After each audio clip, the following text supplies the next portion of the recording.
Opposition में आज़ाद media का दावा, हुकूमत में आते ही आमराना हथकंडे। मुस्लिम लीग नून हुकूमत संभालते ही पुरानी हरकतों पर उतर आई। एआईवाई न्यूज़ को धमकियां देने का सिलसिला शुरू कर दिया।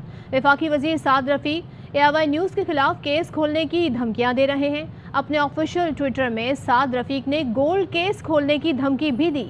ये गोल्ड केस वही है जिसमें नून लीग ने आसिफ जरदारी पर इल्जामात लगाए थे। एहतसाब अदालत ने आसिफ जरदारी को क्लीन चिट देते हुए बरी किया था। नई हुकूमत के आते ही एआईवाई न्यूज़ को पैमरा की जानिब से नोटिस भेजने का सिलसिला भी शुरू हो गया। 24 घंटे में वफाकी वज़ीर इत्तलात मरियम औरंगज़ेब एआईवाई न्यूज़ को पैमरा की जानिब से 2 नोटिस भिजवा चुकी हैं। एक हफ्ते के दौरान एआईवाई न्यूज़ को पैमरा 3 नोटिस भेज चुका है। मरियम नवाज भी ट्विटर पर खुलकर एआईवाई न्यूज़ के खिलाफ ट्वीट्स कर रही हैं। नून लीग की सोशल मीडिया टीम एआईवाई न्यूज़ को बंद करने के ट्रेंड चला रही है। इमरान खान के लाहौर जलसे के दौरान भी कई मकामात पर एआईवाई न्यूज़ की कवरेज बंद की गई। एआईवाई को अपोजिशन की कवरेज की सज़ा दी जा रही है। आज़ाद मीडिया और इंसानी हुकूक के भाषण देने वाली जमात का रवैया सबके सामने है। तो नून लीग अपोजिशन में आज़ाद मीडिया का दावा करती रही, लेकिन जैसे ही हुकूमत संभाली आमराना हथकंडे शुरू कर दिए। इस हवाले से बात करेंगे शहबाज गिल, पीटीआई रहनुमा इस वक्त हमारे साथ हैं। शहबाज गिल साहब, क्या कहिएगा आप? जब अपोजिशन में थे, आज़ादी इज़हार राय की बात करते हैं, हुकूमत में आते ही नोटिस भी आने शुरू हो गए एआईवाई को, और बाकायदा जो वजीर है उनके ट्विटर हैंडल से धमकियां दी जा रही है। जी बिस्मिल्लाहिर्रहमानिर्रहीम। देखिए, ये कोई नई बात नहीं है। ये वही लोग हैं जिन्होंने मॉडल टाउन के अंदर कत्ल किया औरतों, बच्चों और बुजुर्गों को। ये वही लोग हैं जिन्होंने जाली पुलिस मुकाबले किए। ये वही लोग हैं जो अखबारात बंद करते रहे। ये वही लोग हैं जिन्होंने सहाफ़ियों को जेलों में डाला। ये बुनियादी तौर पर तो एक माफिया है, ये कोई पॉलिटिकल पार्टी तो है नहीं। तो जो आपके साथ ये करने की कोशिश कर रहे हैं, हम इसे एक्सपेक्ट कर रहे हैं। आप देखिए कि ये करते क्या हैं। ये लोगों की कैरेक्टर असैसिनेशन करते हैं, उनके बारे में जाली सच्चे प्रोपेगेंडे करते हैं। सबसे पहले इन्होंने, जब ये सियासत में अभी अंडे से बाहर निकले थे, तो इन्होंने पहला हाथ सीधा किया था उस टाइम मोहतरमा बेनज़ीर भुट्टो साहबा के ऊपर और नुसरत भुट्टो साहबा के ऊपर। दोनों बाइज्जत खानदानी खवातीन थी। उनकी जाली झूठी तस्वीर बना के, बरहना जाली तस्वीर बना के इन्होंने हेलीकॉप्टर से जो है वो फेंकी ऊपर से। उसके बाद इन्होंने उस वक्त की जो अहलिया थी इमरान खान साहब की, उनके ऊपर जाली केसेस किए। तो ये इनके कोई इखलाकियात नहीं है, इनके कोई मॉरल्स नहीं है, इनके कोई, ना ही इनको आज के जो मॉडर्न ज़माना है उसकी कोई इखलाकियात है, और ना ही जो कोई हमारी रस्में रवाज कस्टम्स हैं हमारे अपने पंजाब के, पाकिस्तान के, उसका इनके साथ कोई लेना देना है। ये लोग बेशर्म हैं। इन्हें सिर्फ और सिर्फ 2 तरीके आते हैं। धमकी दो, पहले खरीदने की कोशिश करो, अगर कोई बिके ना तो उसे धमकी दो और उसे हरासा करो। तो ये आपके साथ जो करने की कोशिश कर रहे हैं, इसमें बस एक बात याद रखिएगा, सिर्फ यही नहीं, और भी बहुत दोस्त हैं हमारे जो आपको इस टाइम जो है वो आपके ऊपर जिन्होंने जमीन तंग की हुई है। हमारी अपने दोस्तों से भी और इनसे भी गुजारिश है कि ये काम नहीं करें।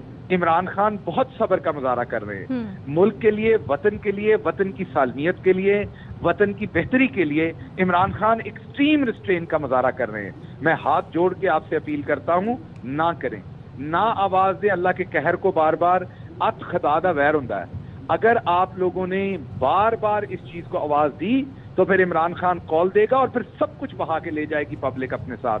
तो ये गीदड़ बबकियां ना लगाएं। आपकी अगर ये पोजीशन होती कि आप एआईवाई को या किसी आजाद सहाफी को कुछ आप कर सकते होते तो आप अभी तक कर चुके होते। मैं आपको ये भी बता दूं, अगर इनके पल्ले कुछ होता तो ये अभी तक आपके जो सलमान इकबाल हैं या अमाद यूसुफ हैं या आपके अरशद शरीफ हैं या साबिर शाकिर हैं या चौधरी गुलाम हुसैन है, ये जेल में होते, ये किसी काल कोठरी में होते। इन्हें जूते का डर है अवाम का, इन्हें पता है अवाम ने जूते फेरने, इन्हें पीछे अवाम निकल आई है लाखों की तादाद में। इन्होंने सब प्रोग्राम किए थे। ये रात को ऐसे ही नहीं 1:57 पे मेरा नाम स्टाफ लिस्ट में पड़ गया था, केसों की तैयारियां हो गई थी। अब इन्हें पता है कि इन्होंने कोई गलत काम किया तो अवाम जो है वो इनका मुहासरा करेगी, और हम इंतजार कर रहे हैं। अगर इन्होंने कोई गलत काम किया तो जो कॉल हमने बाद में देनी है वो उसी दिन दी जाएगी, और फिर ये जो माफिया इंपोर्टेड हुकूमत है इनको सबक सिखाएंगे, इनको सीधा करेगी सारी अवाम आके। کیونکہ پہلے تو یہ امپورٹڈ حکومت بیٹھی ہے، اس کے بعد یہ محب وطن. ہمیں تو ساری عمر یہی بتایا گیا کہ 5th جنریشن وار لڑنی ہے، ہمیں تو ساری عمر یہی بتایا کہ جو ہماری فوج کو گالی دیتا ہے اس کے خلاف کھڑے ہونا ہے. آج یہ تمام لوگ جو فوج کو گالیاں دینے والے تھے یہ تمام حکومتوں میں بٹھا دیے گئے ہیں. وہی فاطمی جس نے ڈان لیگز کی، وہی فاطمی جس نے پاکستان کی فوج کے خلاف ساری کی ساری ان کے ساتھ مل کے اس نے تمام قسم کا پروپیگنڈا کیا، اسی فاطمی کو یہ فارن افیئرز کا مشیر لگاتے ہیں وزیر اعظم کا. شہباز دل صاحب آپ کا موقف ہے، ساتھ ہی رہے گا. اس وقت PFUJ کے نائب صدر لالا اسد پٹھان ہمارے ساتھ ہیں، ان سے بات کریں گے. لالا اسد پٹھان، کیا کہیے گا جو وتیرہ رہا سابقہ دور میں نون لیگ کا، ایک بار پھر ہم ویسے ہی ہوتے دیکھ رہے ہیں، جس طرح کی ٹویٹر ہینڈل سے دھمکیاں دی جا رہی ہیں، جس طرح سے نوٹس بھجوائے جا رہے ہیں، تو یہ تو وہی روش ہے، کیا کہیے گا اس پر؟ دیکھیں جی، بڑے افسوس سے کہنا پڑ رہا ہے کہ خواجہ اسعد رفیع جیسے سینئر جو مسلم لیگ نون کے رہنما ہیں، ان کے ٹویٹس میں نے دیکھے. ان کو شرم آنی چاہیے اس طرح کے ٹویٹ کرنے سے. تاریخ سے وہ سبق نہیں سیکھتے کہ انہی کے سیاسی گرو نواز شریف نے جب آصف علی زرداری پر 90 کی دہائی میں جھوٹے مقدمات بنائے تھے، اور انہی مقدمات میں جو ہے وہ ARY کے جو اس وقت میں چیئرمین تھے مرحوم عبدالرزاق یعقوب صاحب، ان کو بھی انوالو کیا گیا. بعد میں عدالتوں سے وہ سرخرو ہوئے، ان تمام کیسز سے وہ بری ہوئے.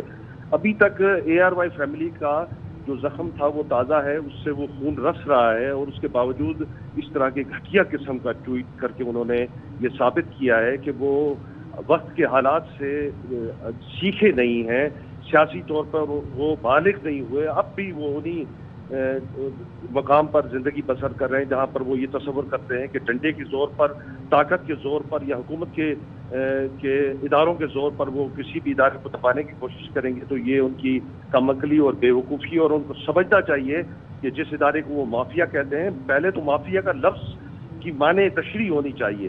مافیا کا مطلب تو یہ ہوتا ہے کہ جو عدالتوں پر حملے کرے، اپنے من پسند ججز لگائے، افسر شاہی کے ذریعے اداروں کو اپنے تابع کرے، اپنے مخالفین پر مقدمات بنائے اور ان کے خلاف منفی پروپیگنڈا کرے. اور یہ سب کام کبھی ARY نے تو نہیں کیا ہے. ARY تو کبھی بھی اقتدار میں نہیں رہا. اقتدار میں تو ہمیشہ مسلم لیگ نون کسی نہ کسی طریقے سے رہی ہے. تو یہ ان کا وتیرہ ہے. مافیا بھی وہ ہے، اور اس طرح کے اداروں کو دبا کر اپنی مرضی کے مطابق جو ہے وہ ہانکنے کی کوشش، یہ کبھی بھی اس ملک میں تصور نہیں کیا جا سکتا. PFUJ کی واضح لائن ہے، اور PFUJ سمجھتی ہے کہ اس ملک میں چاہے کوئی بھی حکومت ہو، وہ اگرچہ صحافیوں کو ہراساں کرے گی، اداروں کو ہراساں کرے گی، ان کو اپنے تابع کرنے کی کوشش کرے گی، ان کو اپنی مرضی پر چلانے کی کوشش کرے گی، اور اپنے مرضی کا نیریٹو عوام کے سامنے پیش کرنے کی کوشش کرے گی. تو کبھی بھی PFUJ خاموش نہیں رہے گی.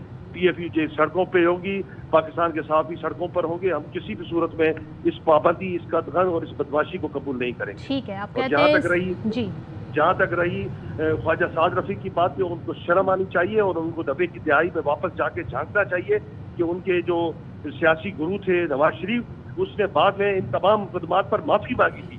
وہ کس منہ سے ان مقدمات کا دوبارہ سے ذکر کر رہے ہیں ٹویٹ کے ذریعے؟ کم سے کم اپنے قائدین کو پڑھے تو صحیح، ان کے مقدمات قائم کیے ہوئے. اور بعد میں جب COD سائن ہوا تھا محترمہ بینظیر بھٹو اور نواز شریف کے درمیان، اس میں یہ تمام چیزوں کا ذکر تھا. وہ پڑھتے ہی نہیں ہیں، اور اس کے باوجود آپ قوم کے سامنے ایک جھوٹ اور پروپیگنڈا ڈال دیتے ہیں. اور اپنے جو آپ کسی کا سیاسی طور پر، کسی سیاسی پارٹی کا سیاسی طور پر مقابلہ نہیں کر سکتے ہیں، تو پھر میڈیا کے اداروں کو اس کا نشانہ بنانا شروع کر دیتے ہیں، اپنا غصہ میڈیا کے اداروں پہ نکالنا شروع کر دیتے ہیں. شرم آنی چاہیے اس طرح کے سیاستدانوں کو، اور سوچ سمجھ کر اسٹیٹمنٹ دینی چاہیے. ملک کا کوئی بھی ادارہ، چاہے وہ ARY ہو یا ARY کے علاوہ تمام چینلز ہوں اور تمام اخبارات، وہ آزاد ہیں، وہ اپنی مرضی کے مالک ہیں. وہ اپنی مرضی سے اس ملک میں خبروں کا اشاعت کریں گے، مختلف سیاسی پارٹیوں کی کوریج کریں گے. اگر یہ کسی یقیناً اور کوئی بھی ڈکٹیشن نہیں قبول کریں گے. بہت شکریہ آپ کا لالا اسد پٹھان.